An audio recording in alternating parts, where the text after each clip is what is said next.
I'm watching all of you pop in as we're joining for this virtual summit. Welcome to the Mental Health in Schools Conference. I am Maria LeRose, and I'm so honored to be here and to serve as your moderator for this very special gathering.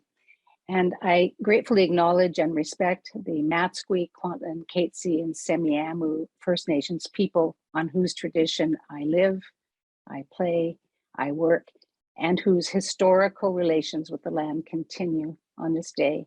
And on this day, I look out the window and see a lot of wonderful rain. We need the rain. It keeps things lush, and it's very green out there with some colors popping through. I had the pleasure of moderating the first and the second mental health conference. So those were live. Remember those days when we used to meet people like face-to-face in person? And that was in 2018 and 2019. And I have a feeling that a lot of you were there as well. So welcome back to you, and welcome for the first time for those of you who were not there. I'm always really happy to be in the company of educators. I don't know why, but I've always been really interested in learning. I was one of those kids who held school in my parents' garage in the summer in Trail, British Columbia. And I'm sure the other kids in the neighborhood didn't love it, but for some reason, I just really love the idea of learning and teaching. And I was especially always interested in how our mental and our social and our emotional well-being impacted that learning. And I've come over the years, over all of the times that I've had conversations like this with you, to really appreciate the work that all of you do and the important place that you have in the minds and the hearts of our children and our grandchildren. And I promise not to show any pictures of my grandchildren unless you absolutely insist. 2.5 and one more on its way. And so when I was invited to moderate this gathering after the first two, I jumped for joy to be with you today. We are 300 strong, and I'm grateful that you made the time to make mental health in schools a priority. And it's especially appropriate this year that we're meeting this week because it is Mental Health Week in Canada. And I didn't know this before, but it's been 71 years that the Canadian Mental Health Association has designated this week as Mental Health Week. And that means that schools and communities and businesses all come together and to do something to acknowledge the mental health of Canadians. And so today we continue that tradition. So I'm curious about where you're coming from. I could see as you were checking in that you were putting, I'm just going now to the chat, that you were putting your where you were coming from in the chat, but let's just see some more of that. Let's see, give me a minute to get used to this. All right, so the ministry, people coming from the ministry, people coming from Musqueam, Squamish, Tsleil-Waututh. Just carry on. I know I know so many of you, and just this is a good time to just look into chat, see how to figure out how to do that to the right of your screen if you haven't done it already. Okanagan, hello everybody. Let's see. I could stay here, or did you see who you are? Thank you for that. And again, thank you for joining us. I'll continue to watch chat all day to see what thoughts you're having. This conference, I always ask before I do anything, why this, why now? And this conference continues the work of the Mental Health in Schools strategy.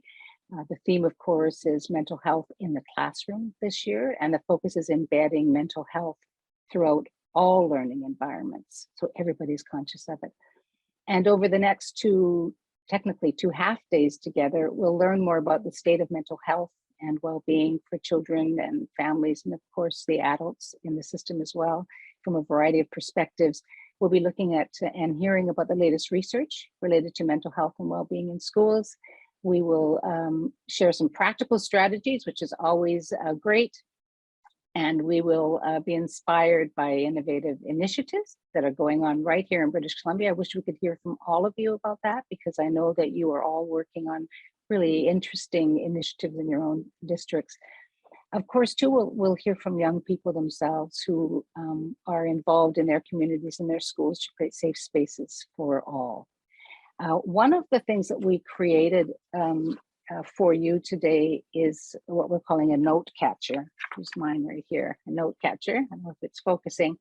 That's really intended just to help you capture your ideas and your reflections as they arise, if that's the way you learn and take in information. And you can put some of your own insights, make notes of books or resources you want to follow up on. You can either download this document, as you can see, old school. I downloaded and printed it, but you could also just open the PDF version and write right into it and then save it for yourself for later. And if you have not yet done that, gone to the note catcher, downloaded or used it in printed it out or used it online, you can do that right now. And in the chat, I think right now as we're speaking, that information will come to you about how you can, where you can find it. And I'm just watching, it'll come about how you can find it and how you can print it. So one more thing, when you registered, we asked you, how do you want to show up today? And we asked you to share a word. We asked you to share a word, I'm just looking for it, there we go, of how you want to show up today. And we're just gonna now, Julia, if you would just share that screen, share the, sorry, the word cloud that we created. I'm still trying to figure out this technology. There we are, okay. There's the word cloud that we created using the words that you submitted. Isn't it amazing? How do you want to show up today? Connection, I want to learn, support, looking for support, providing support, knowledge. And you know what? You could actually continue to add right now live in the chat right now. You can see directions about how to go to Metrometer very quickly and just that code, put in that code. I'd be very interested to see if there are more words coming up, but some of these words might resonate with you. They might closely align with what you're already thinking. For me, it's kind of a reminder that we're all, not only today, but always all in this together. And I so appreciate that you took the time to lean in and to set your intention and encourage you to think about that intention as we move through the day together. So, oh, see how that just scrambled? Awareness, I think more were added. Awareness, collaboration, determination. Beautiful words. You'll notice on the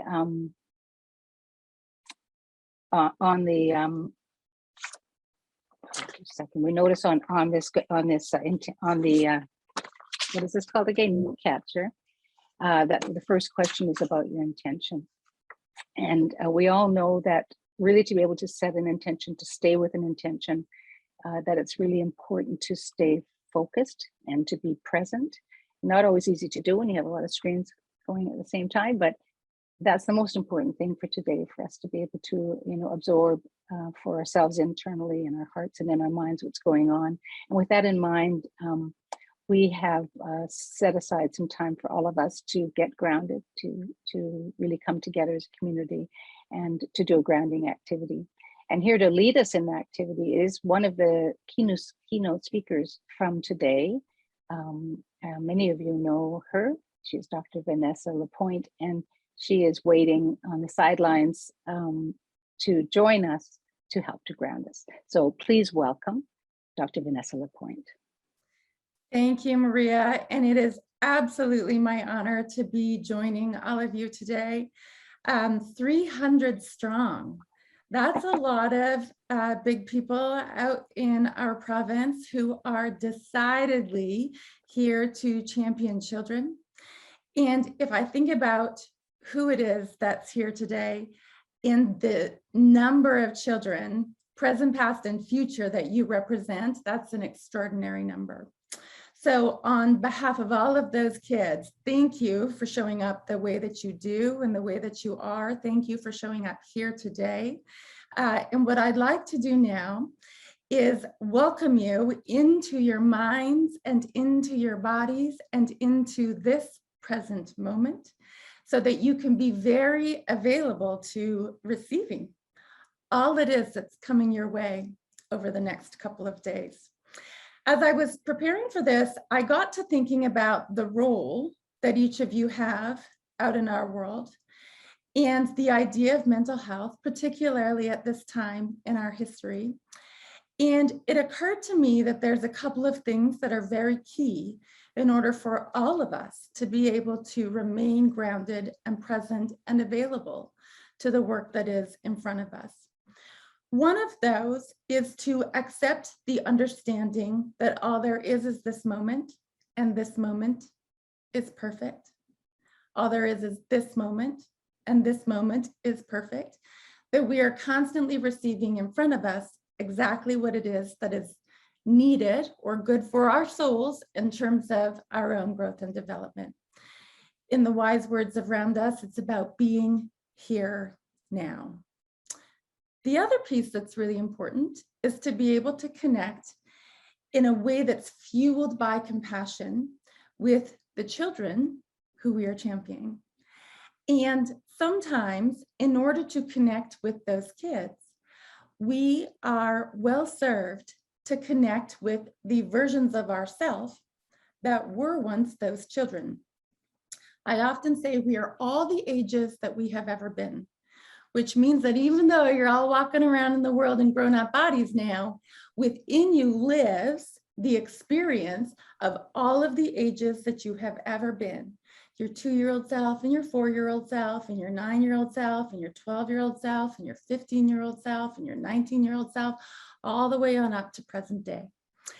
So for our grounding activity today, what I want to do is welcome you to join your current adult version of self with those former child versions of self, especially the school-aged child versions of self, so that you can show up in ways fueled by compassion, to be fully present to the moment, to be available to the learning and the offerings that are coming your way over the next couple of days, and indeed to take that openness with you back to wherever it is that you have joined from today.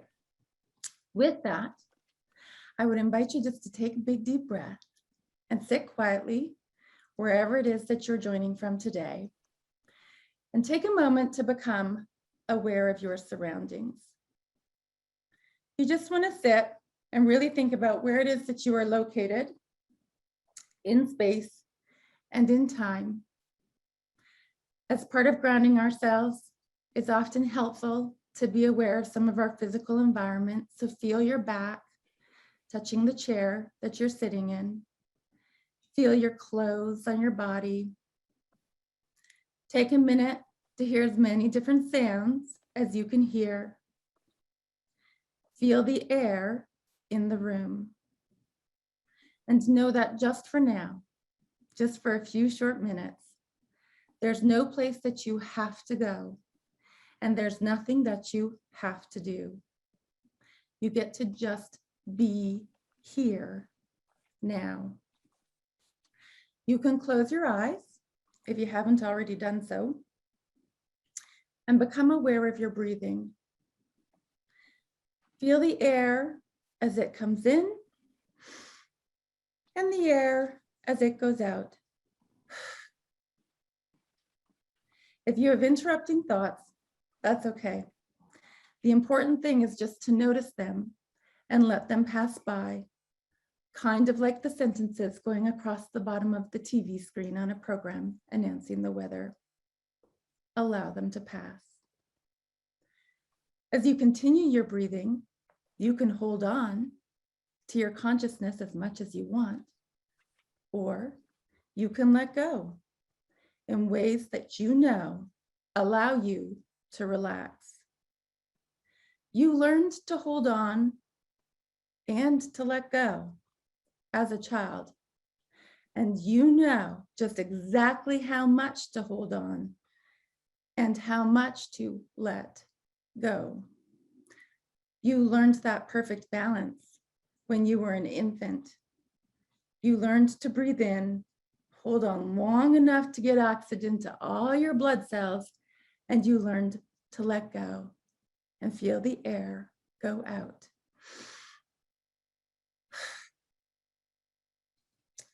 You might begin to feel a little heaviness in your eyelids, your jaw, your arms, or your hands, or you might feel a real lightness in all parts of you. Whatever it is that you are feeling, Know that that is exactly right for you. And now, I want you to invite in your mind some childhood memories. Just begin floating back in time. You can remember your first school days, your best friend in those days.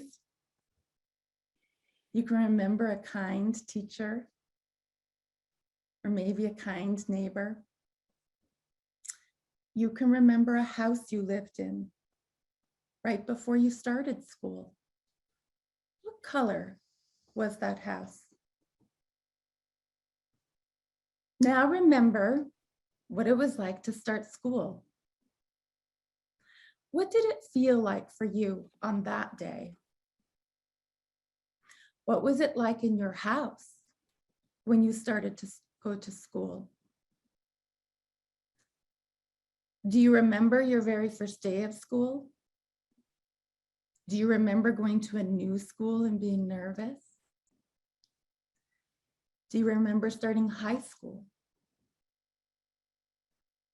Do you remember being at school and feeling a little uncertain about how an exam would go or about how friendships would play out? How did you get to school? Were you ever afraid to go to school? Was there anything that scared you about that time? Who was your favorite teacher? Imagine the playground. See your school-age self on that playground.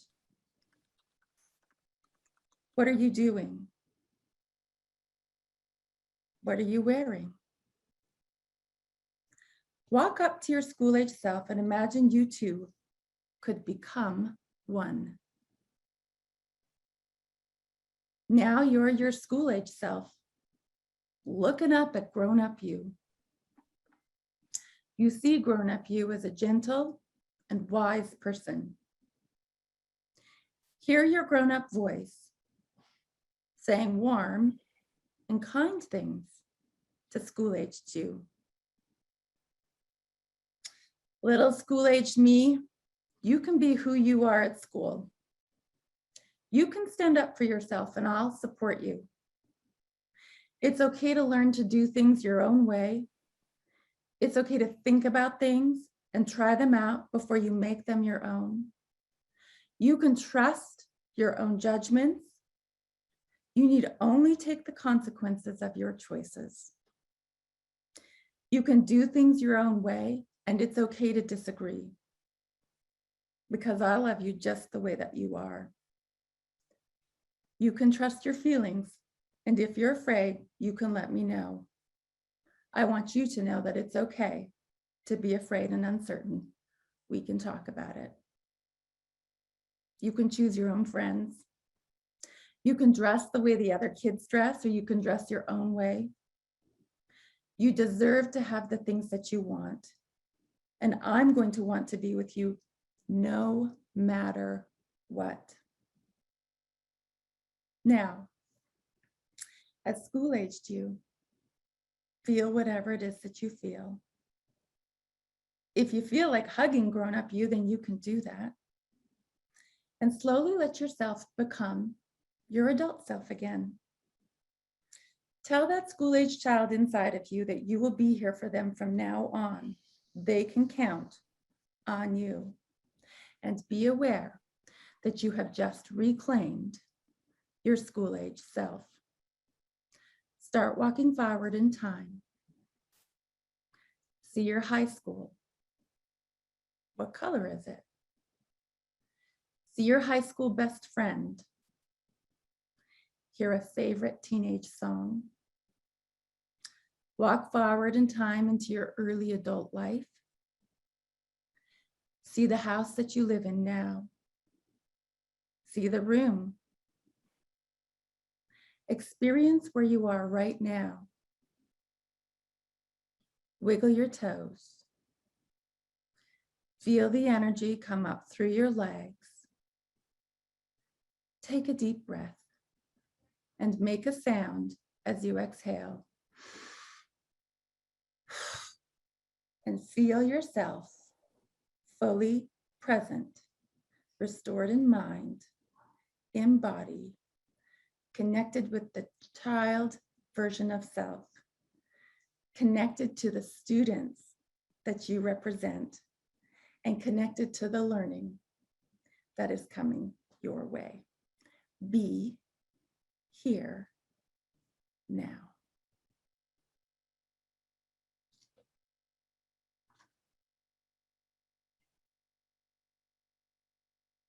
Maria.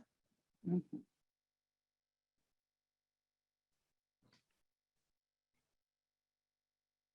Hi there, Vanessa. Thank you so much. You see what happens when you start to do grounding exercises. I just get too relaxed. Perfect. That was really wonderful. What a great exercise. And, you know, interesting that I started the day by remembering myself as a little girl in that garage. And it's a really important exercise. Thank you for that. I hope all of you feel grounded and ready and really more like community. I know you've been spending a lot of time over these last couple of years on Zoom and in virtual settings like this. And I know probably like me, you've discovered that it's possible to be close and intimate through these kinds of settings. And Vanessa just helped us with that. She'll be back in just a little while with her keynote presentation. So thanks for that. But right now, we are so fortunate in this province to be joined by, or right now to be joined by the Minister of Mental Health and Addictions, the Honourable Sheila Malcolmson. Minister Malcolmson was elected as MLA for Nanaimo in 2019 and re-elected in 2020 and is now, as you know, as I just said, the Minister of Mental Health and Addictions. She is also the Vice Chair of the Cabinet Working Group on Mental Health, Addictions and Homelessness, and a member of the Cabinet Committee on Social Initiatives. So she's clearly committed to actions related to the social determinants of health and mental health, of course. Please welcome now Minister Sheila Malcolmson. Thank you so much, Maria, and thank you, Vanessa, Dr. Lapointe, for that opening. That was a real gift. I'm joining you from the territory of the Lekwungen speaking people here at the legislature, the Songhees and Esquimalt First Nations. I ordinarily hail from Nanaimo territory in Nanaimo. That's where I represent. And I want to recognize also today we are marking Red Dress Day in honor of murdered and missing Indigenous women. And I just want to give from my heart my special thanks to educators that had worked so hard to have our young people in British Columbia ready when the revelations, the confirmations of unmarked graves found at residential schools, to be in my own community in Nanaimo, to be walking around the streets of Victoria on our way to some of the vigils to recognize the lost ones, to see that it was young people wearing their orange shirts and bringing their parents to vigils. This is one of these perfect examples of system change that's truly youth-led, but that's because those lessons and that resilience and recognition came into the schools first. I'm so proud of our British Columbia education system and of our teachers for making that possible. And on Red Dress Day, I think of that especially. I'm really grateful to be here with my friend and colleague, Jennifer Whiteside, Minister Whiteside, and this really big and distinguished community of leaders, academics, educators. We are all united in a common goal to help our children thrive and survive. The last 2 years have been incredibly challenging in British Columbia. We hear from families and educators who've been through so much extreme weather and climate change worries, the drug toxicity crisis, confirmations of unmarked graves at former residential schools, and the pandemic that has uprooted everybody's sense of normalcy. Some have been grappling with high levels of stress and anxiety. Others have felt grief and isolation, loneliness, and mental illness. We feel the great magnitude of need for mental health and substance use supports in our province. It's higher than it's ever been. And our government's resolved and working urgently to make sure that everyone who reaches out for help receives it. We're not there yet. There's more for us to do. I'm really honored to serve as Minister of Mental Health and Addictions. My friend and predecessor, Judy Darcy, was the first in Canada when this ministry was created in 2017, and I'm very honored to follow in Judy's footsteps. I have a really strong foundation for my work, Pathway to Hope, which many of you contributed to. This is in 2018. Minister Darcy heard from thousands of British Columbians about what it would look like to what is the roadmap to create a seamless integrated system of mental health and addictions care, one that we did not have in 2017, one that we are working hard to build out now. But the first priority, the cornerstone of Pathway to Hope, is investments in children and youth. Knowing that their well-being is a priority for our government is something that I want all of you to hear. We recognize that investing in young people first sets them up for a life of success and really does get the kind of systems change that we are determined to do. In this 4-year term of government that we've been given, this is our time for systems change, and this is one example. We want every child to have their very best possible start. It's estimated that 70% of mental health and substance use problems have their onset during these formative years. And that's why early intervention is so critical. We want to stop small problems from becoming big problems down the road. And we know that the earlier we provide support, the better the outcome. Children, youth, and families in BC have particularly suffered from the fragmented system of care that was years in the making. But since 2017, we have been investing at an unprecedented level, $140 million in new and expanded youth mental health supports. And then during the pandemic, we did even more to scale up services and bring in new ways for young people to access care. We know that more than 28,000 children and youth receive community-based mental health services every year. But we know that children need more, and that's why we continue to make historic investments. In last year's budget, $97 million for mental health and substance use care for young people. And that budget is rapidly evolving and advancing that vision and the ambition of the Pathway to Hope, and the very strong mandate that the Premier has given me. That vision includes expanding the network of Foundry Centers for a total of 23. These are inspiring integrated health and wellness centers. They're welcoming, they're friendly spaces. They offer primary care, mental health and substance use services, peer support, social services for young people ages 12 to 24. Already we have locations open in Campbell River, Victoria, Kelowna, North Van, PG, Vancouver, Terrace, Penticton, Maple Ridge, Pitt Meadows, and Abbotsford, 11 altogether. And 8 locations are in the works. Burns Lake, Comox Valley, Cranbrook, Langley, Squamish, Surrey, Port Hardy, and Williams Lake. We're aiming for some of those to be open by September this year. We've also strengthened Foundry virtual services, access to the Foundry BC app. And I hope you'll download that, Foundry BC, and you can have a look at how it is that young people interface with this app. It's a youth designed and absolutely youth focused. There's also a Foundry website and a phone number. So youth who cannot go into a physical center can get drop-in counseling, virtual appointments, and peer support. In the first 8 months since the app was launched, over 3,300 young people use the app for virtual services, with over 4,800 booked appointments. 80% of the young people that come to Foundry are experiencing a high level of distress, and many of them rate their mental health as poor. 47% of the young people that come into Foundry doors have thought about suicide in the past 90 days. But Foundry is helping to change that. Over 90% of youth strongly agree that having a lot of services in one place makes it easier to get help, and that services at Foundry meet their needs. Foundry is doing really an incredible job of youth reporting on their own outcomes. And if any of you get a chance to visit a Foundry in your own community, the folks there are so proud of their work and really proud to show you around. It's really transforming how young people access healthcare and social services and changing the lives of children. In another area, we really know how important it is to provide early supports for people experiencing serious mental illness. So we're expanding early psychosis intervention adding 100 new full-time professionals across BC. Getting treatment early has big benefits for people living with psychosis and can vastly improve their futures.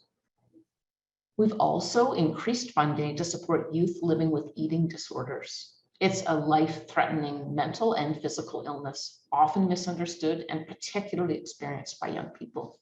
We're funding every health authority and the NGO Looking Glass. This means young people living with eating disorders and their families, including those in rural and remote communities, will have better access to the help that they need.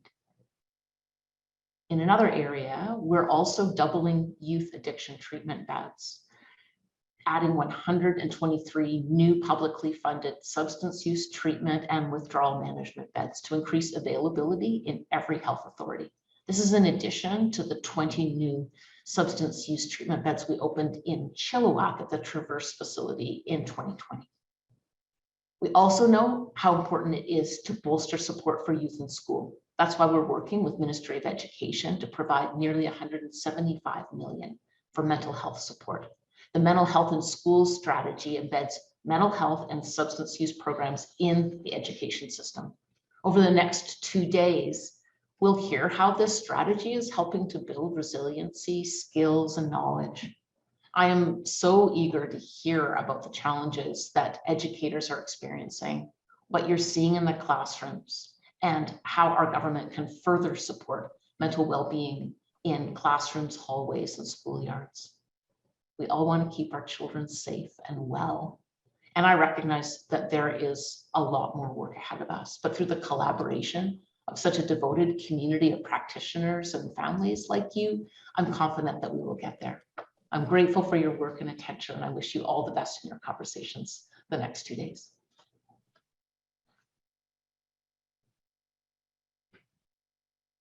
Thank you, Minister Malcolmson. Up next to give her greetings, as well as the Minister of Education and Childcare, the Honourable Jennifer Whiteside. Minister Whiteside was elected as an MLA for New Westminster in October 2020, and over her career, though, she's championed a wide range of social justice issues, from accessible post-secondary education, affordable public childcare, to Medicare, health equity. She's worked for community organizations, for labor unions at the provincial and national levels, and she's here to say hello to you right now. Please welcome Minister Jennifer Whiteside. Good morning, everyone, and thank you so much for the introduction, Maria. It's a pleasure to be joining you this morning from the traditional territory of the Lekwungen-speaking people of the Songhees and Esquimalt First Nations. And I hail from the territory of the Halkomenum-speaking people in New Westminster. That's Coast Salish territory. And I wanted just to express my gratitude to Songhees Nation Councillor Norman Garry Sam for his welcome today, as well as to Dr. Lapointe. Thank you so much for that grounding exercise this morning. It was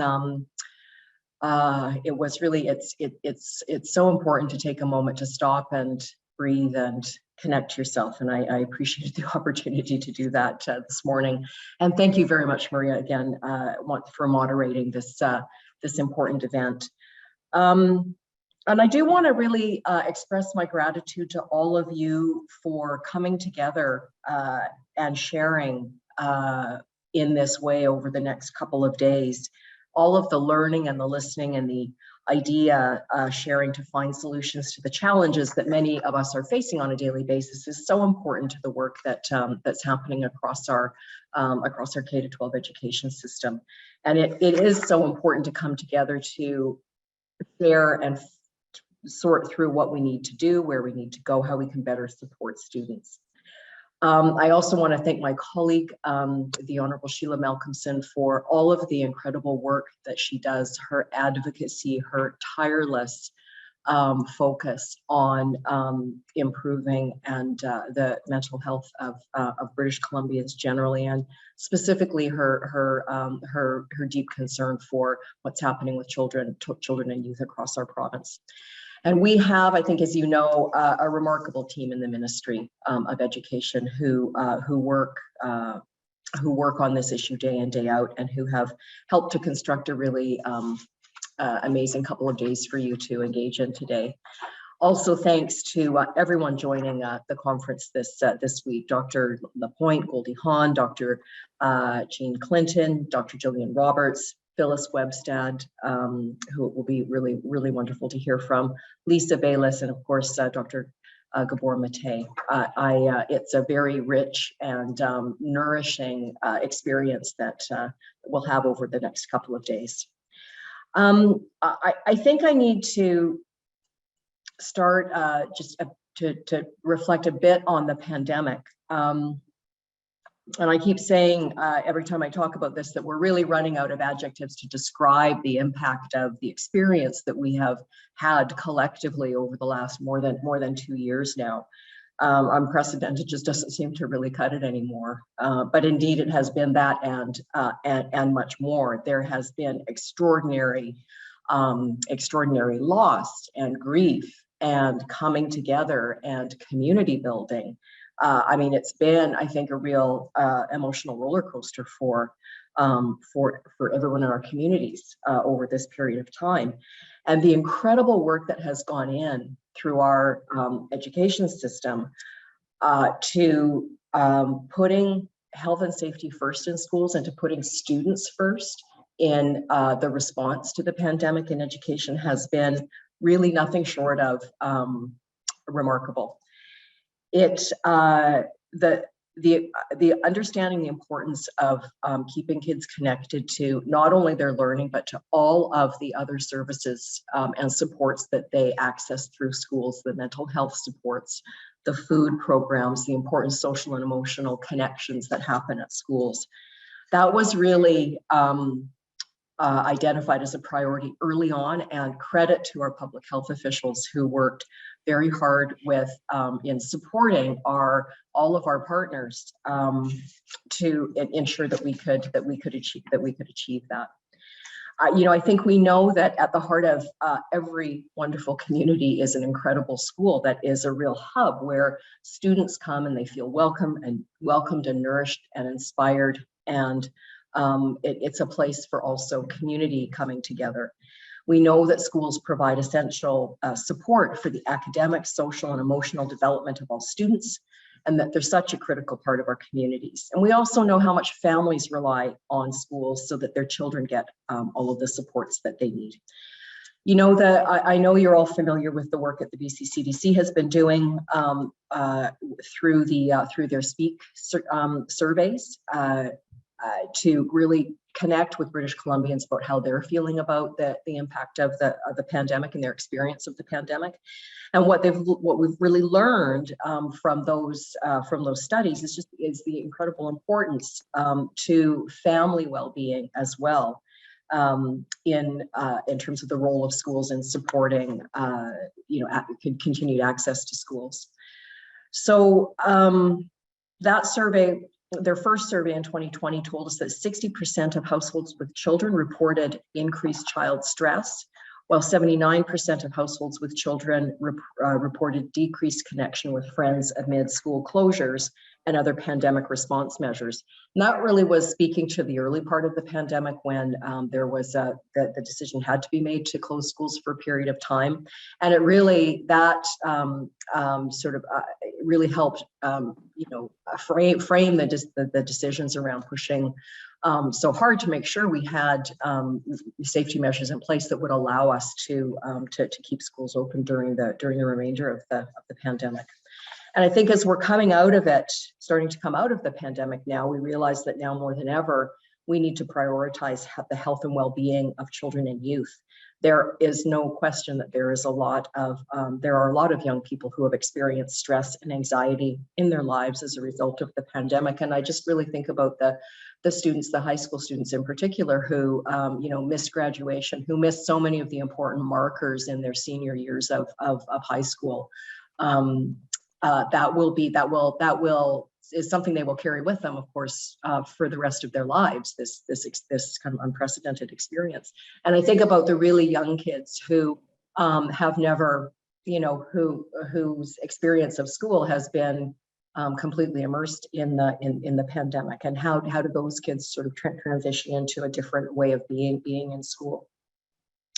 And you layer on top of that some of what's already been discussed, the extreme weather events that we've experienced over the last year in particular, and the confirmation, the sort of uncovering of unmarked graves of children at former residential school sites, validating what communities, Indigenous communities, long knew about the impact of the residential school system. And of course, all of that is showing up in classrooms. All of that shows up in schools. And I know that there have been, over the course of the last number of months, certainly since May 2021 is really sort of, I think a lot about that first discovery at Tecumseh and the impact of that, and conversations I had with educators and leaders in the K-12 system at the time about ensuring that there were supports to help support the conversations, the difficult conversations that were happening in classrooms about that at the time, and that continue to happen. And I think also now about the war in Ukraine and about the volatility globally that is impacting the experience that we're all having. And in some respects, it feels so remote, but in many respects, it's right here. We're also living the impacts of it, and we are, going to be in a position to be welcoming. We've already welcomed some small numbers of Ukrainian families, but more will be coming. And that too, is the sort of the stresses and strains and anxiety around that, of course, also show up in classrooms as well. And there's something really profoundly inspiring, in a sense, about the commitment of the Ukrainian people to education, because in the early days of the Russian invasion, as hundreds of thousands, millions of people were being displaced, there were hundreds of thousands of children and youth connected to virtual classrooms, whether they were inside Ukraine or whether they were in Poland or had been displaced to other countries. The drive to education is strong, because I think that everyone recognizes that it is such an important foundation for a healthy society. So all of this volatility, no question, causes stress and can cause a sense of fear and anxiety. That all shows up in schools. And I know that, and I want you to know that that we understand how incredibly important it is that improving the work that we do to support mental health in schools is critically important. It's at the forefront of our work. There is much more work for us to do, but we've made some progress. We are working every day, as Minister Malcolmson outlined, about the pathway to hope, and are part of that in the mental health in school strategy, that vision to create a sort of a whole school system that promotes positive mental health, where mental health promotion is embedded in all aspects of our education system, including in the culture, in the leadership, in the curriculum, in the learning environments. And that strategy, as you know, really focuses on three main elements: the compassionate systems leadership, capacity building, and mental health in the classroom. And these elements are guiding us as we work as a system with our partners to create more supportive environments for students and staff in our schools. Last spring, our ministry also created a mental health school startup working group along with the BC CDC to help identify and work on issues pertaining to the transition sort of back to school and back to a more sort of normal schedule in school, and really wanting to look at what the experience was in other jurisdictions, what were the best practices, and how do we understand the impact of COVID-19 on children and youth and on learning environments. And so that working group, which includes the BC CDC, BC Children's Hospital, the Foundry, the BCTF, the First Nations Education Steering Committee, the Doctors of BC, and WorkSafe, among other education partners, developed the key principles and strategies for the K-12 mental health promotion in schools to guide and support mental health promotion focused on fostering resilience in strength-based and trauma-informed ways. And we partnered with the BCTF to enhance mental health resources for schools through mental health regional listening sessions and collaborative resource review and development. And, you know, I am very committed to continuing this work across government, to listen to experts, to students and families, to ensure that we're providing an environment that supports all of the mental health needs of children today. In this school year, our ministry's $10 million budget to support mental health and well-being in schools has allowed us to continue to make progress in the support of students. We've partnered with UBC's Human Early Learning Partnership to create Provincial Compassionate Systems Leadership, the CSL network, to build a province-wide approach to support the full range of CSL work in the province. And that network is currently providing every school district, as well as the Federation of Independent School, the Independent School Association, the opportunity to receive support to develop custom training plans for their schools. We've also partnered with the BC Council of Administrators of Inclusive Education to study how students disproportionately impacted by the pandemic may need additional supports to recover. And that study was supported by Dr. Hasina Samji and Rachel Guzin of SFU. And that really looked at the successes, the challenges, the experience in education during the pandemic through interviews with school direct administrators of inclusive education. We also held regional listening sessions with BCTF and FISA members to learn about the strategies and resources being used during the pandemic to support mental health and well-being in schools. And you know, I really look forward to a summary report of those sessions and the learnings from those experiences. And of course, we host this very conference as part of our commitment to the mental health in school strategy, which embeds mental health and substance use programs and services for students throughout the education system, and expands on our government's mental health and substance abuse care roadmap laid out in A Pathway to Hope. And it's another way that we're helping build capacity in the K-12 system through collaboration to support this important work for children, youth, and adults, also adults in our school system. So I hope that you find this year's offerings and speakers beneficial and helpful in embedding mental health well-being through all learning environments. And I want to thank you again for your time, your energy, your curiosity that has gone into is going to go into this year's conference. I can't really say enough about how critical the work you're doing is to the future of our province, to the future of the children and youth in our education system, as we strive to make lasting change for kids in British Columbia. So thank you so much for all that you do.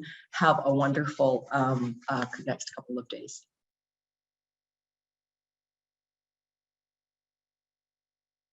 Thank you so much, Minister Whiteside.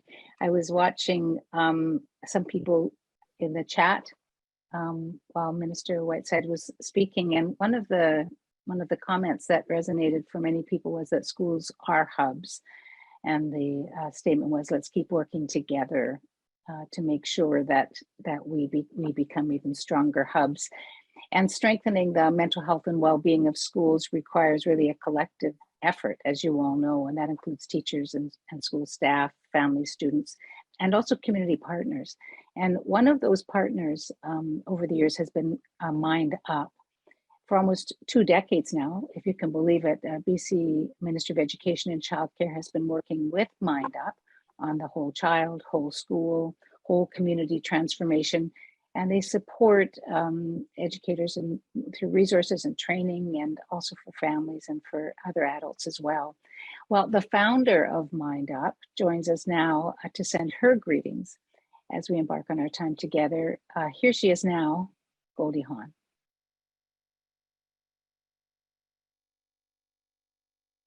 Hello, everyone. I wish I could be with you in person. I can't thank you enough for being together and discussing all the things about mental health and the issues that we're dealing with today, with our educators and our children at the same time.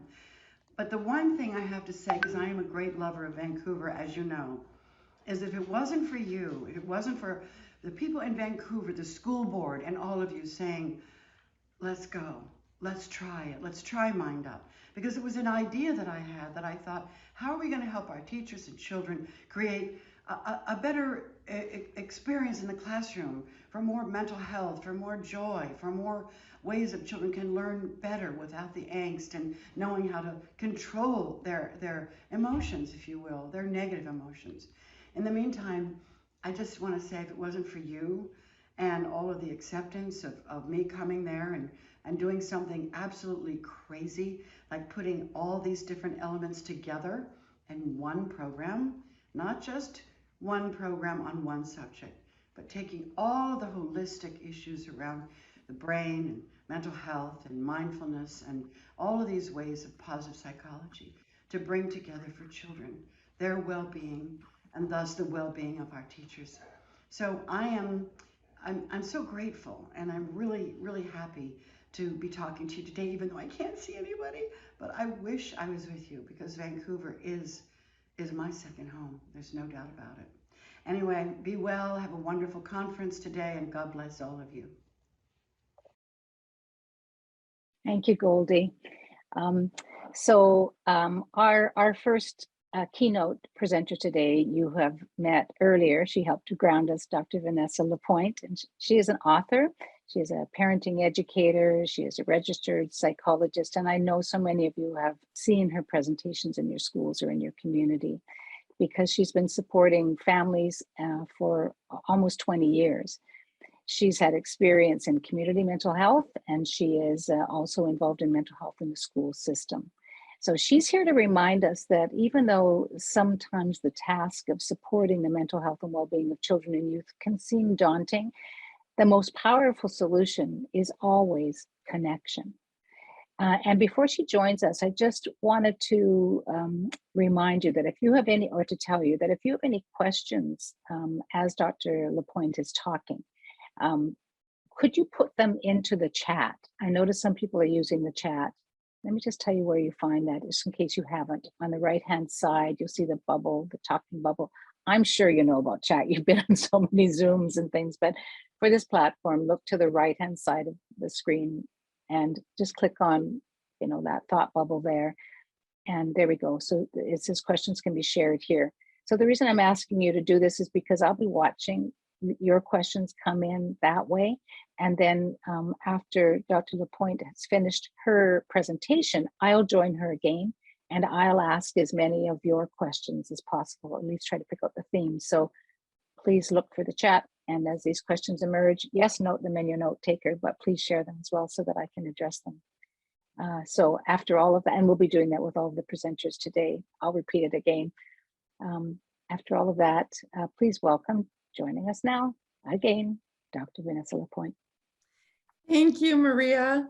I had the opportunity as I was preparing this keynote to look ahead at what's coming for all of you today and tomorrow. And it occurred to me that you are getting truly the best combination of the very many layers that necessarily must feed into our understanding of what it will be to come through the other side of this pandemic, not just having survived it, but having indeed figured out how to thrive in spite of it, how to thrive actually because of it. And so what I want to do for you to set the stage for what is to come is to pull the lens way back, to walk you into an understanding experientially of what it is that you all have just come through, what it is that children and students have just come through, and how it is that we can actually mine the gold from these challenging times and put that towards a solution in terms of being certain that we all are able to stand strong and walk forward and be all that it is that we're meant to be in this thing called life. To that end, I want to share my screen with you. And as Maria mentioned, I'm going to talk for a little bit, and then we'll have an opportunity to have a bit of a conversation around all of this. To begin, I want to talk through, where it is that your brains have gone, where it is that children's brains have gone, and how it is that we can come out of that rather than stay stuck in it. And to do that, we have to understand that collectively over the past 2+ years, we have been in very unsettled, chaotic, unstable, uncertain times, not just because of the pandemic, but because of a host of events around our province, around our nation, and indeed around the world. When the human mind is open to all of that and receiving all of that and experiencing all of that, it's actually very subconsciously wise. It knows to put the brakes on certain things and knows to turn the volume up on other things in order to ensure our survival. One of the things that it turns the volume up on is this thing called the negativity bias, where we become Velcro to the negative and Teflon to the positive. And that's not because we want to be downers, but rather because our brain's job during times of crisis is to make sure that we are looking out for the next possible attack, the next possible thing that's going to come around the corner and startle and surprise us, that we have to be ready for all of that. And so we can find, especially during these chronic periods of chaos and distress, that our brains actually reset towards this negative kind of orientation.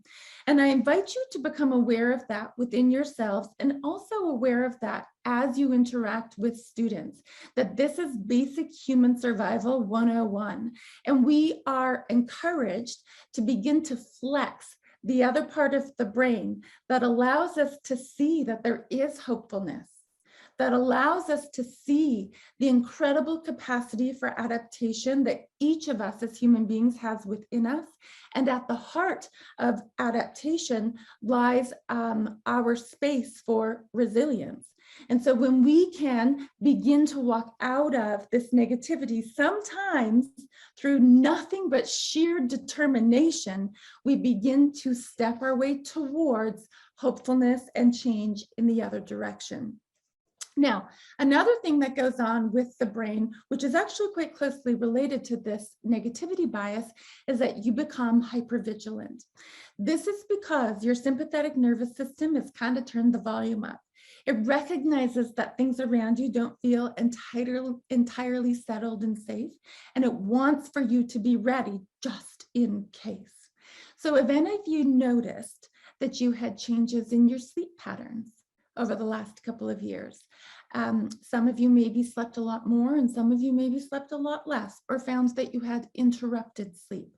If you found that there were significant changes in your eating habits, some of you maybe ate a little more, some of you maybe a little bit less. It's because of how your body is processing all of that nervous energy. There's that profound connection between the mind and the body. And so these things kind of wash through, and that hypervigilance is something that, well, it serves us if we're about to be attacked by a saber-toothed tiger. It doesn't really serve us when we're sitting in the middle of math class and trying to put things together. And so we want to know that that's just our brain taking care of us. Sometimes when I talk with my younger clients, we talk about it being a little bit of our sticky, tricky brain, the brain that wants to hold on to all of this stuff just in case, so that we can be prepared for the next thing that's coming. Now, another thing that goes on in the brain, and this one is very curious because it doesn't always at first glance make a lot of sense, is that we really want to be with our people when the going gets tough. We seek connection. And interestingly, over the last couple of years, we've had a lot of interruptions in the way that we are able to seek out contact and closeness with one another. So as much as we wanted that connection, we weren't always able to establish that. On the other hand, as much as we want to be with our people and feel the comfort and the closeness and the security that comes with being with our people, we also will find that we have these knee-jerk reactions to our people. So we're both seeking contact and closeness with them, but we're often also really rejecting that contact and closeness. And so if you've felt that there's a little bit of push and pull in some of your relationships, it might be personal relationships, might be professional relationships. I'm sure that you've seen this playing out amongst your students at times as well. That is a natural reaction of the human brain, again, going to protection mode, because it requires emotional vulnerability to be connected to each other. When you are connected, you stand to suffer loss. And so if you actually have the idea that loss might be coming your way, you can what we call defensively, to defend or protect self, defensively detach, where you don't want to be in relationship. You want everybody to just go the HE double hockey sticks away because that's making you feel really uncomfortable. And so connection, as you're going to soon hear, is at the heart of how it is that we're going to find our way through these challenging times. And we have to just be aware that when we're having those real responses that we want to just be done with everybody around us, that's again just the brain attempting to protect us. The other thing your brains are going to do is become illogical. Because when the brain is in crisis, Dr. Daniel Siegel, who I'm sure many of you have heard of, he is a guiding light in the mental health field for children and indeed for adults. He talks about this concept of flipping your lid, where the downstairs brain, which I'm representing here by my fist, he often uses the hand model where the downstairs brain is represented by the thumb. And then the upstairs brain, the cortical outer layers of the brain, are represented by my other hand sitting over top. The downstairs brain is the emotional heart of the brain. That's where all of the neural circuitry lives that drives your emotional reactions. It is not a thoughtful part of the brain. It's not a part of the brain that plans or premeditates things. It's a reactive part of the brain that's really tuned into your emotional systems. The upper layers, the outer layers, the cortical layers, that's where rational thought, logic, and problem-solving abilities are housed. When the downstairs brain, the emotional brain, becomes activated, it gets a little weeble wobbly.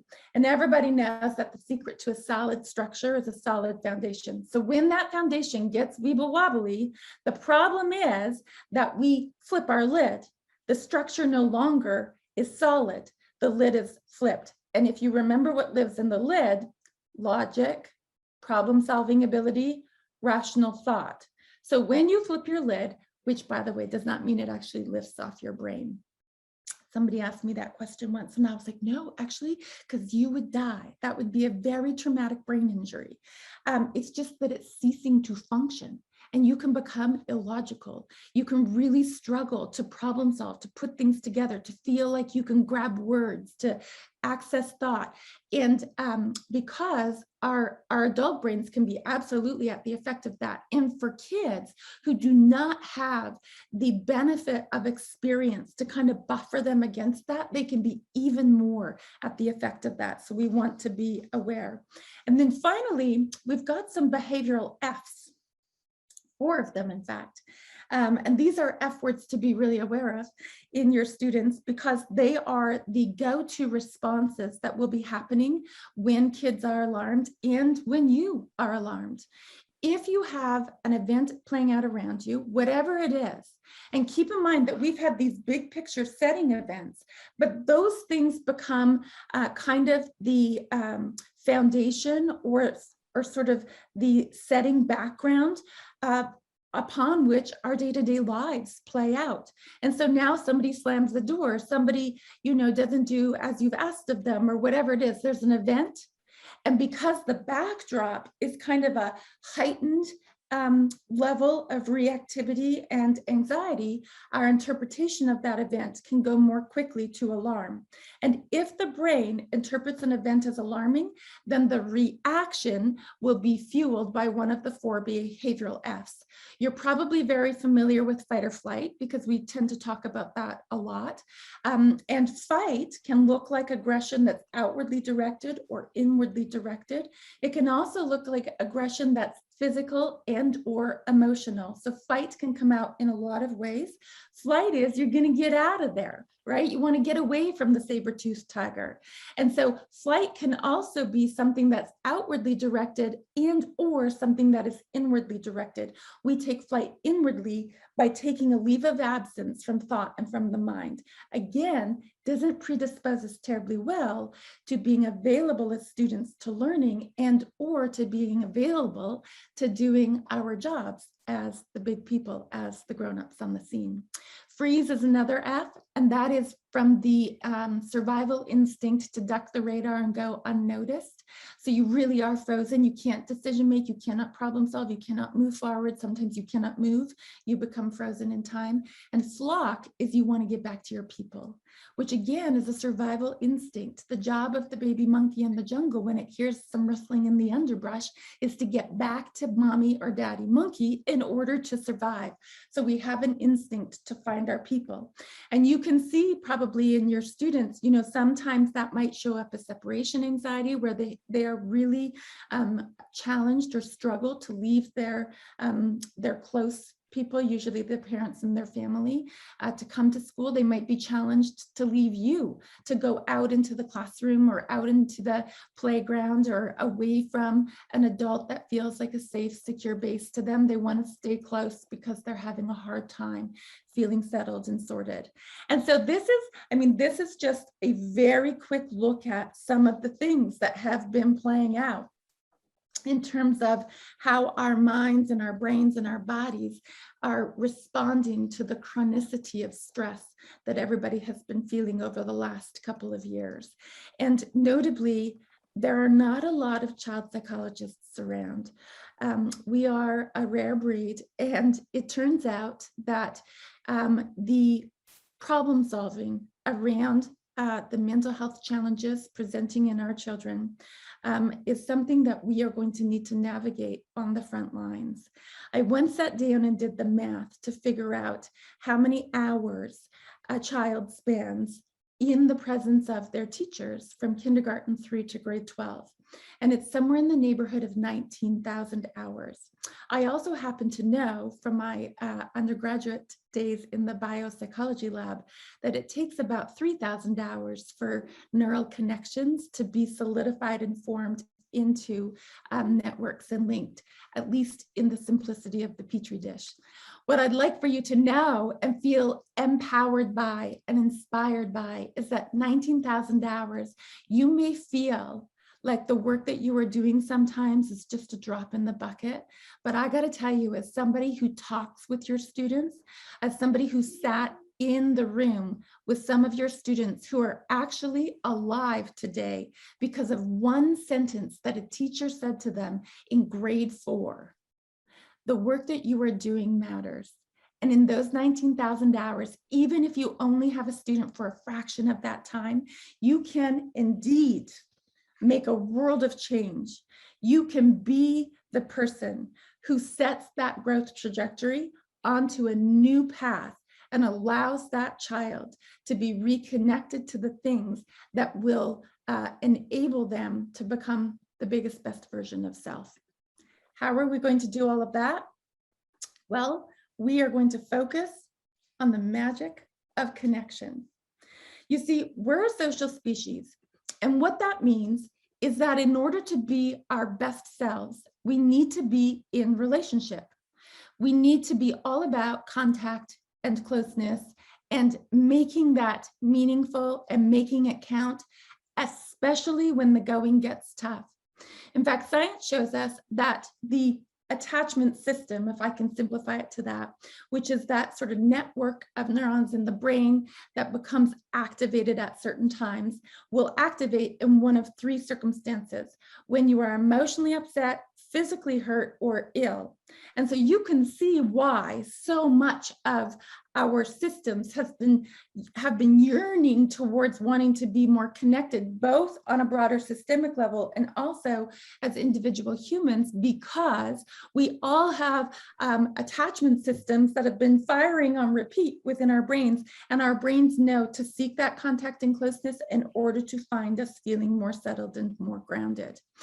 And so if we have a child and we want to grow them up in the manner that nature intended, we need to be focused on certain parts of the brain that are going to wire up to allow that kind of emotional self-regulation to manifest in the heart of that brain. To do that, we have to be able to hold the child's hearts in our hands. And to do that, the child must trust us.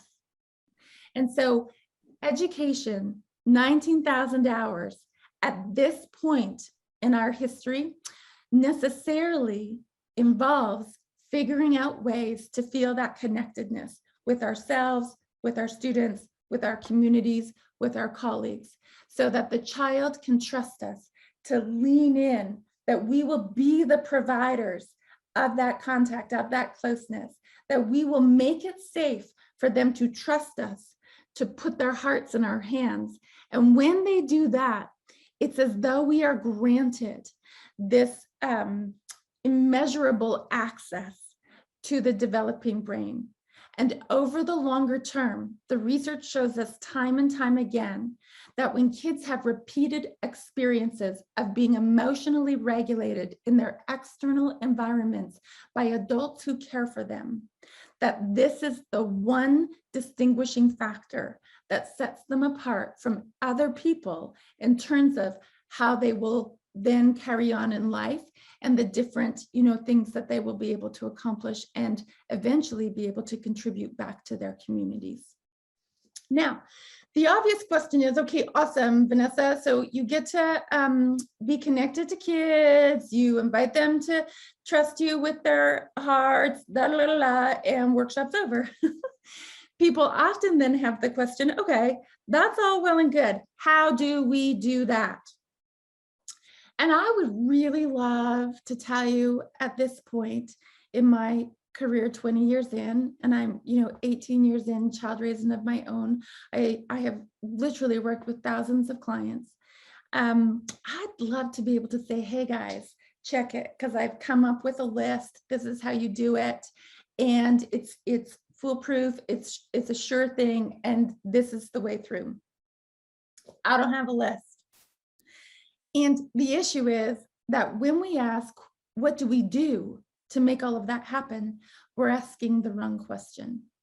Because we aren't, as it turns out, human doings. We are human beings. And even with very, very young children, when somebody like me tries to script a way forward for people like you, kids who are so tuned in energetically to whether or not we actually know what we're doing and whether or not we've actually got it going on, they're going to just like sniff the air around you and be like, ha, I know you went and talked to that psychologist lady, and I know that she gave you this list of things, and I know you're not for real, so now I don't trust you. So we can't be scripted in the way that we flow into this. Instead, we have to actually have it within us. And what do I mean by that? Well, I've developed this 3-part mantra in order to keep you focused on this. The idea is that you see what's going on with a student, with yourself, with a colleague, with a family member, whatever it is. You see it. It'll take you half a second. Many of us are tempted to stop right at that point. We see it. It's a problem. We put a Band-Aid on it. We want to squash it, whatever it is. We try to just deal with it at the surface level, at the level of the facade. But I want to invite you to go behind that facade. I want to invite you to go into the inner workings of self, go into the inner workings of student, go into the inner workings of other. And when you can compassionately, from a space inside your being, do you hear the word? When you can compassionately, from a space inside your being, be connected to the being of another, you no longer need me to tell you what to do.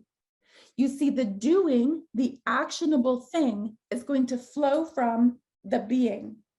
And I, so many times I'm just pumping my fist in the air, telling you to keep the faith that you really will land if you can align the inner parts of self, the inner world of self, with the essence of what it is to be human for self and for other. Then that being that you will create within you will be the wise leader of all of the actionable doing that you can undertake in order to make a difference in the world of a child or anybody else for that matter. So see it, then feel it, then be it. Now allow me just to take a moment to breathe some life into that. I want to do that by, first off, having you really get that you're the answer. You see, children, human children, and actually a lot of other species as well, come into the world wired up knowing that they've got to find you. Their job is to find the big people, because without the big people, life as they know it is untenable. And so they're constantly seeking you out. And sometimes the ways that they seek you out do not inspire really compassionate responses. And so be aware that there's no such thing in kids as attention seeking. It's only attachment seeking.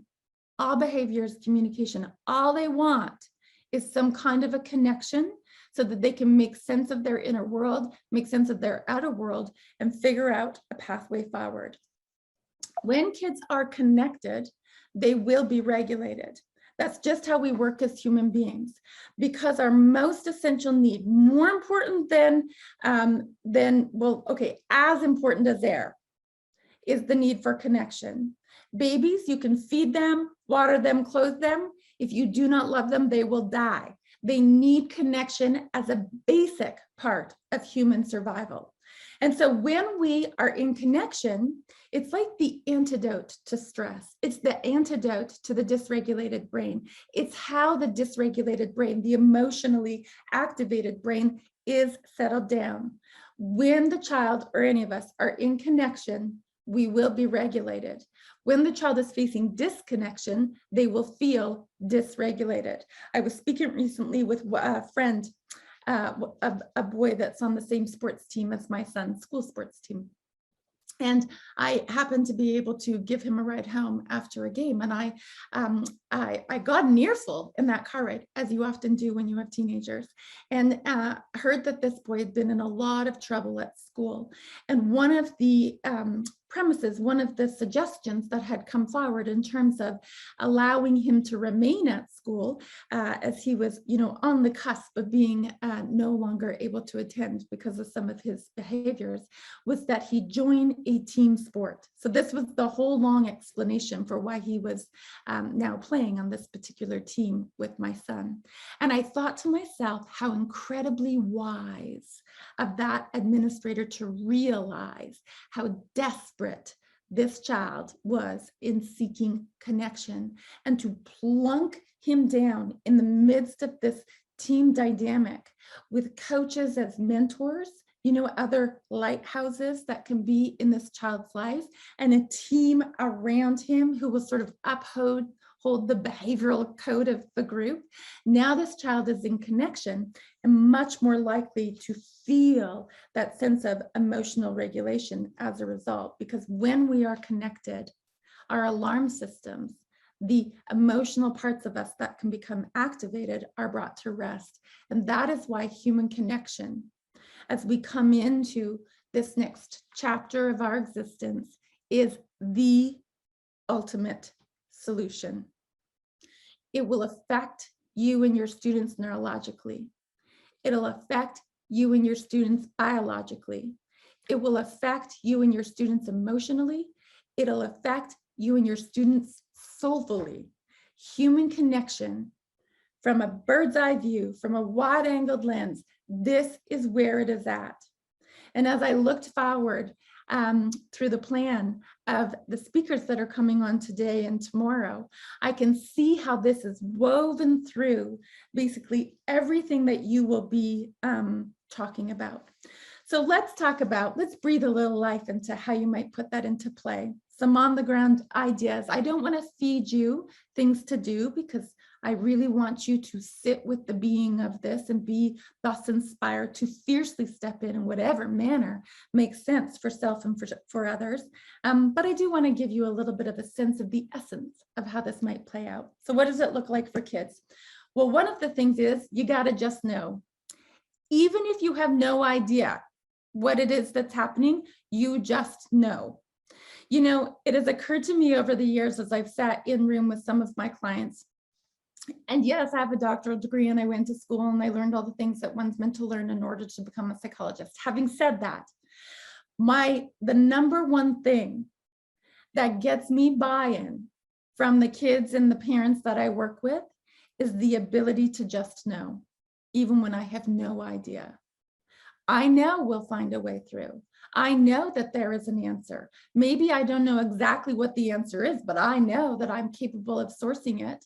I know that everything is figure-outable, just as this is figure-outable. And so I got you, and I got this, and I got us, and we're going to find our way through. It's having that sort of sense of what I often refer to as swagger, like you've got it going on. And you don't need to know exactly the pathway through. As my beautiful friend Ranbir Kaur often says, you got to faith it till you make it, not fake it, but faith it until you make it. So just know, be okay with upset. We don't need to sanitize this. We don't need to make it all be shiny and fine.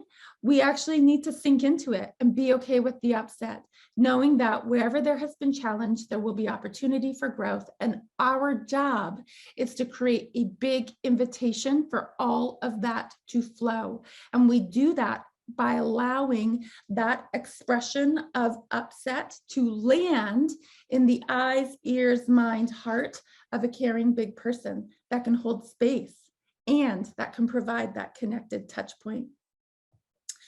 The activated mind, the alarmed mind, the dysregulated mind doesn't really love change, doesn't really love disruption, doesn't really love surprises, even happy surprises. And so this is a time to cultivate consistency, where kids just know how it's all going to go, where you have rituals, because the key thing with rituals and traditions alongside that, they create a sense of belonging for all of us. And so if we can just plod along for a little while, make it all feel kind of very routine and build into the routines some rituals and some traditions. This is how we say hello. This is how we come in the morning. This is how we leave at the end of the day. This is how we greet each other in the hallway. We have ways of belonging together. That's cultivating that relationship. That is shining a light on one of the most primal forms of attachment, which is belonging and loyalty. And so knowing that that's important, we can actually work with that. And as an emergency toolkit, I want for you to know, you don't got to fix anything. You do not have to have solutions. You do not need to know the way through. Your most important thing in a moment when, you know, it's all getting very loud and intense is to listen. And listening means you don't make it right. You don't make it wrong. Listening means you have that student or other person feel very heard. I see you, I get it, I understand, and we're going to move in this direction. And as you find ways to move, make sure that you are always shining a light on hope, on treasure, and moving at the speed of trust.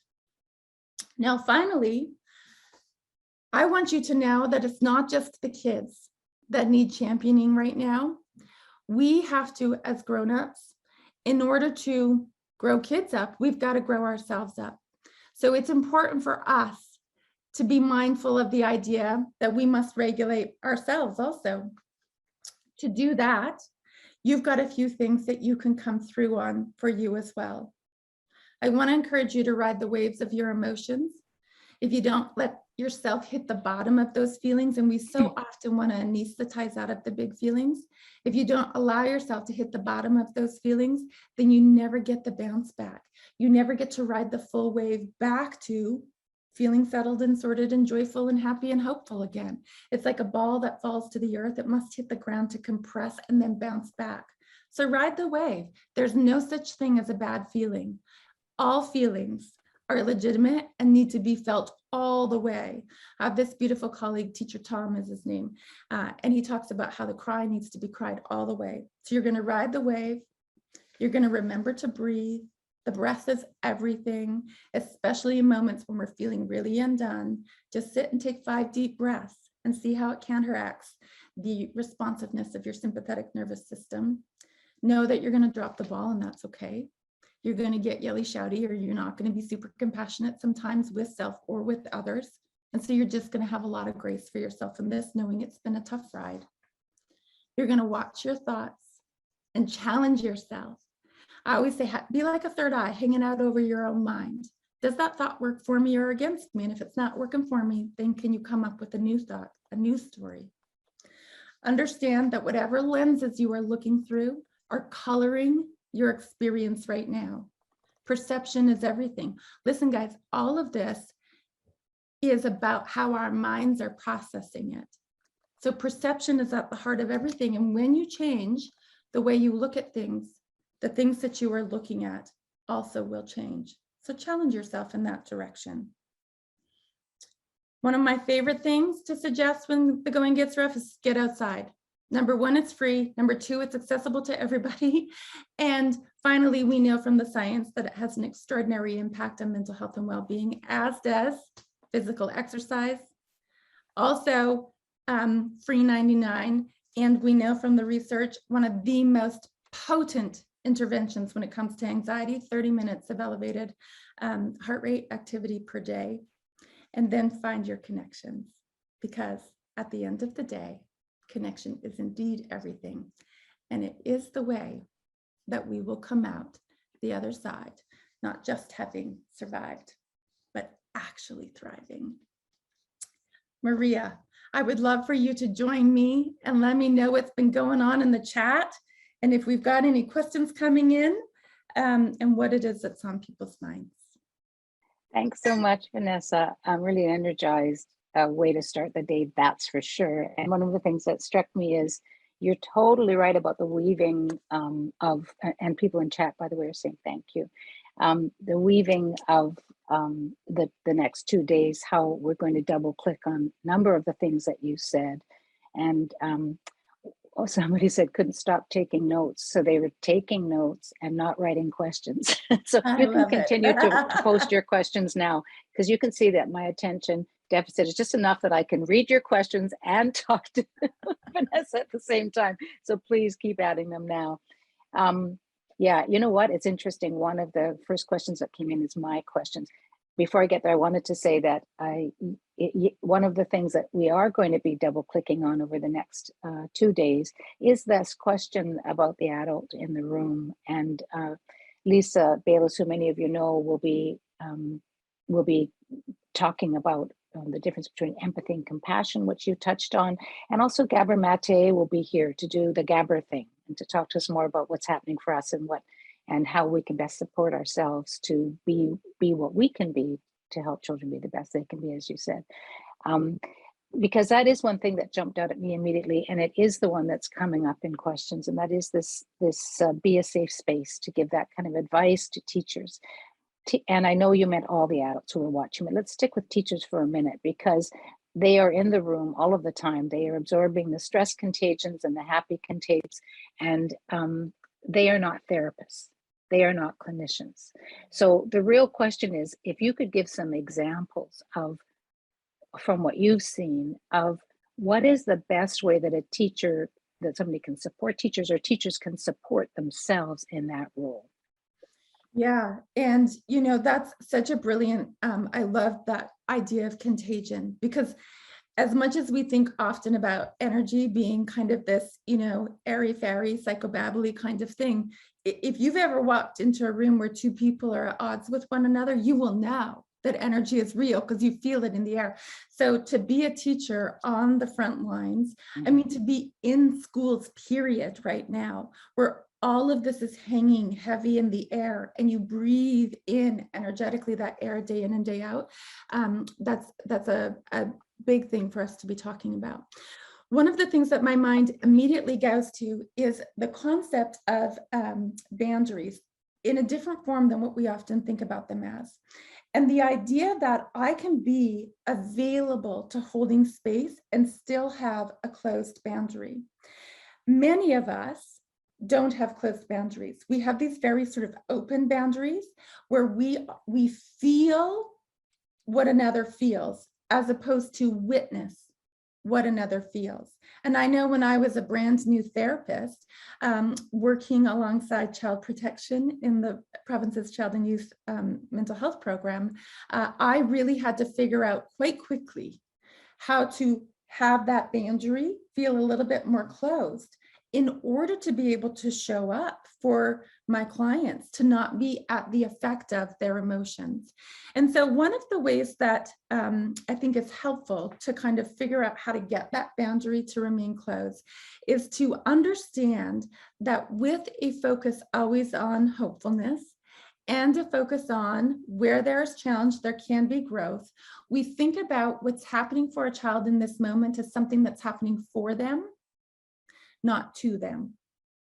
So that the upset, the anger, the sadness, the aggression, whatever it is that's coming out that you're inviting into the space, that is received with a wise eye, a wise heart that knows that, like alchemy is about to go down, that this child is in the process of growth. That's why that's all playing out that way. And when you can keep the faith that that's what's happening, then that that's coming up in you as a result of the emotions of others around you gets to be settled, because you're like, oh yeah, I know where this is going. I get to be the wise one that shines light on the fact that this is for and not to. And we can actually use this in a transformative way to help this child land more solidly, or whoever it is. So that requires some self-awareness on the part of a lot of self-awareness, and not only intellectual self-awareness, but emotional self-awareness on the part of the educator. And that's one thing. And one of the things I thought about when you were talking is that I use the hand model myself. So when I'm able now to say to myself, I'm flipping my lid right now, and to understand that whatever is going to come out of my mouth or out of my heart is not my best self. It's the part of my brain that's protecting me from that dragon, as you said. So I would really encourage educators, and you probably do the same thing, Vanessa, to do a version of that where it's actually the reason the model's so helpful is because as soon as I feel that ire, that I can't see so clearly, I can't hear so clearly, and things are bubbling up, I immediately just think about that as being not the best time to say anything. Right. Do you use the model yourself? Yeah, I have this vision of myself that I think about similarly when I feel, as a mother, sometimes at the clinic when things are really intense, and I get like, I can feel the lid lifting. And I think about like, well, I have one cortical cell still online.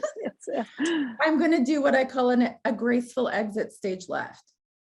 Sometimes the graceful exit is a physical one where I say, would you excuse me for a minute? I just realized I need to go make a call. And then I go and I breathe and I take a moment. I might do a grounding exercise, something like 3, 2, 1, 3 things that you see, 3 things that you feel, 3 things that you hear, 2 things you see, feel, hear, etc. I'll just take a minute to come back into myself. Sometimes you don't have the option to leave. And sometimes I will say something like, I really want to have this conversation. And I think this is so important for us to talk about and to understand. I can see that you're really struggling, and we're not going to do that right now. I look forward to talking with you about that a little bit later today. I'm going to let you know when the time is right. And for right now, here's what the plan is. So you just buy yourself a little bit of time. To a grown-up, I'll say, you know what, I'm no longer resourced to have this conversation right now. And so I do want to have it. And I really look forward to talking with you. I'm going to let you know when I'm ready. And you exit stage left. The idea is to do that before you all over somebody else, your own emotional dysregulation. Yeah, that links really to some of the really astute comment that just came in where we're talking about this, ability to be present for a student as though it's an individual thing only. I'm an individual, I have to manage, I have to do it all. But very wisely, one of our participants suggested that there's also that option of people the adults in this space of the school or wherever to be co-regulating each other. But I think it's probably caring for each other. And the term that they used is a culture of a care, collective care. Do you want to comment on what you've seen with that and theoretically what you think about that? Yeah, I think when we think through those kinds of more systemic, like what is in the air and how are we contributing to that, a few things. In my local district, of course, I get to be a fly on the wall as a parent, but also I get to interact with a lot of different professionals in the district in terms of some of the initiatives that are ongoing. And what you see, I think, culturally is the shift that we are going towards understanding more and more how important connection is. So you're seeing that? 100%. And also the idea that we need to be the change we want to see in the world. So if we want for this to be playing out for our students, then we also have to find ways to have this playing out for ourselves and amongst ourselves. I think the concept of mental health now compared to even 5 years ago is much more front and center. I do see that there's a little bit of overwhelm around that idea, that it feels big and it feels like a lot. And as you just said, I have the benefit of being a psychologist. I've literally spent my life studying and practicing these kinds of things. And it's no small thing to be suggesting that schools, take on some of that, and that teachers themselves end up really being on the front lines in the same way that I would be with my clients in my office, without the luxury of 13 years of post-secondary education and another 20 years in the field. And so I do think that that's it's big and it's overwhelming, and the pendulum is swinging. There is an awakening happening. This is a wake-up call time for us. Wake-up call times are always uncomfortable, and we are being invited to step in and face that discomfort. And somebody said to me recently, that sounds like a lot of work. And I thought, yeah, it's a lot of work. That's true. And either way you slice it, either way you look at it, it's going to be a lot of work. Maintaining status quo and doing nothing is a lot of work, because it's going to come with a lot of fallout and work that's required related to that. And stepping into the wake-up call, also a lot of work. But I got to tell you, the finish line, the outcomes with that looks so much different. And that kind of work is the kind of work I'm willing to sign up for. Just later in the day, you're going to have opportunities, all of you, to connect with each other. And so there'll be a networking opportunity, for example, during the break, and then during another activity that we're doing called Reflect and Connect. So I can see there's a lot of energy around this question and this term of collective care. I hope that you connect with each other then. And I'll also pass this on to Lisa Bayless, who, as you know, is going to be presenting tomorrow, so that we can carry on with this conversation, because I think it's just what I'm seeing in the chat, what I'm hearing in the world is that this really requires a lot of attention right now. That not only the care of the educator, but the co-care and the setting up systems where that's a part, it's acknowledged and a part of the way things are done. So thank you for answering that, Vanessa. One of the other things that jumped out at me, and it hasn't come up as a question, but I was imagining this idea about attachment seeking instead of attention seeking. People have commented on, they really appreciate that concept. And I was imagining a preschooler or first, primary student, and they can, I could see that. And then I imagine the teenagers, the younger adults and the teenagers, and thinking about what that looks like sometimes, that attention, or that I should say that attachment seeking, and how it looks like and it feels like sometimes to them, they don't want to connect. You're saying they need to and they want to, but it doesn't look that way and it doesn't feel that way to them. So this could be a whole lecture, a whole talk, but can you just speak to that? Yes, this could be like all the perfectly dyed gray hairs on my head. Well, you can see I just gave up the whole dying thing. Brilliant, brilliant. Adolescence is at such a curious time developmentally, because it's kind of like the world of opposites. where they have one arm reaching forward into this world of independence and adulthood, and this other arm reaching backwards in a yearning kind of way to the security and the dependence of their childhood. And their brains are really landing on kind of black and white concepts, which is necessary for them in order to really sort of play with all of those heady kinds of ideas that you've got to grapple with in order to establish who you are and what direction you're headed in the world. As part of that, their job is to step away from us at times. Their job is to emerge. But remember, that emergent energy is always going to be balanced by the yearning for the contact and closeness. Just yesterday, I was in the car for a couple of hours with my 15-year-old son, listening to death metal, which I feel like earns me an award of some kind as a mother. And I did that on purpose because I want, I like to be interested in the things that he's interested in just for interest's sake. And I asked him a question about something to do with his friends group that I felt was quite innocuous, and he turned the volume up. And I thought, I gave you life. And I've taken time out of my schedule. Your lid was flipping there, Vanessa. So I recognize that. I thought, Vanessa, this is the wrong time to have a conversation. So I just let him have the volume turned up. And then all of a sudden, the volume gets turned right down. He's like, hey, Mom, did I tell you what happened in band class yesterday? I said, no, you didn't. And so then, this big story came out. So what happened there, do you think? What it is that because I didn't have a reaction, there was no blame and shame. I knew to zip it and paste a little smile on my face and take some breaths and realize it's not my job to take this personally. It's my job to stay present as his grown up. I could have, blown the whole thing up, but because there was no shame and blame, he wasn't made wrong for not wanting to discuss that thing. He was not made wrong for turning the music up. I did not, tell him how rude that was or any of those other things. I just sat in it. And so he felt the invitation. Yeah. So here there mindset shift, and that comes before that event. And then in that event, a practice behavior, which is do nothing. Do nothing.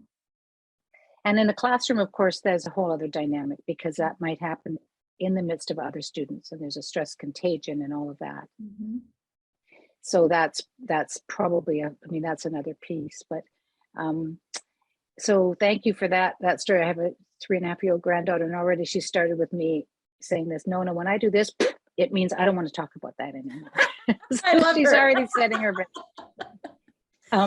A comment came in that we have only about 4 minutes left, but just going back to this idea of collective care, a comment came in around collective care is also beautifully aligned with the First People's principles of learning. I wonder if it might not also help us better hold space in our ongoing work of truth and reconciliation. I love that. So this concept, I think if we're going to pick out comments that are terms that are coming out of this collective care has really resonated with people.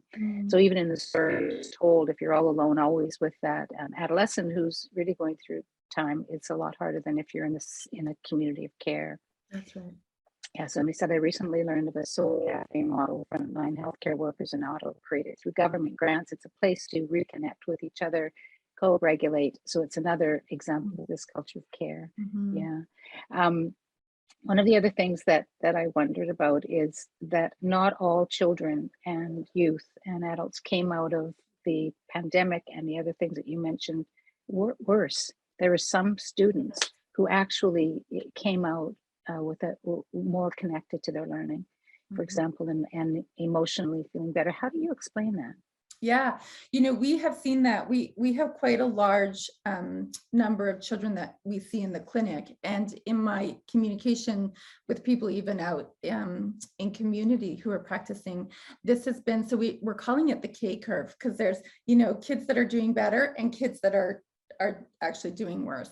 The kids that are doing better, what seems very notable about that is that the things that would have been contributing to their stress if you will, pre-pandemic, would have been, you know, the busyness of life, feeling overscheduled, not having enough time in contact and closeness with their special people. So not being around their family enough, not being around their parents enough, not having the beauty of, you know, sharing family meals every day and exploring hobbies and talents and activities together as a family. And so for kids for whom that was what the miss was, it actually has fed into a significant improvement. And we've seen that in a lot of our clients, that they are just doing so much better.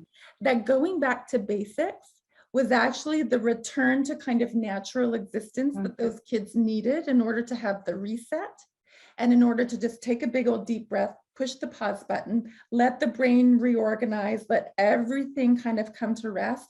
And the anxiety, some of the depression, a lot of the mood-based stuff has just kind of faded away. So you're right. It's not all doom and gloom. There are some children for whom that's been incredibly positive. And for those kids, as we, you know, head back to whatever the new normal is, the idea is to recreate the new normal, to have it be something that is more aligned with, attuned to, in sync with the needs of that child. Yeah. Well, Vanessa, this has been a really rich conversation, such a great way to start our time together, because one of the things that's happened here is I'm seeing that there's this community of care forming for our little community here right now in the chat, by people supporting each other and sharing. And so I hope you'll stay with us for the rest of today and hopefully tomorrow too. And just mostly want to say thank you so much to you for being here and getting us started today. Thank you so much for having me. And a really big thank you to all of you who have joined, for your presence out in the world, for the work that it is that you are doing, and for being the light makers that we all so desperately need.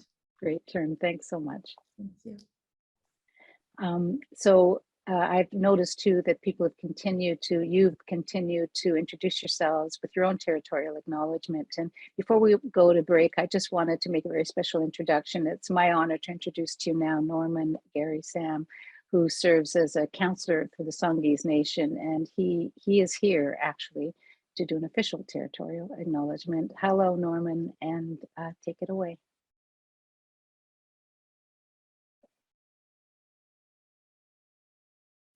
Good morning. Sorry. I was talking away and I didn't unmute. I could chill. Thanesne sa Quilipton, Chisalea at Laquangan Haichka, Quensanea Techo, Laquangan Tongo. Good morning, everybody. I apologize for not doing this at the beginning, but you know, I'm sitting here getting to listen to the rest of the discussions. It was just very motivating and resonates with me well. Just kind of meeting with communities and looking out for our children in schools too.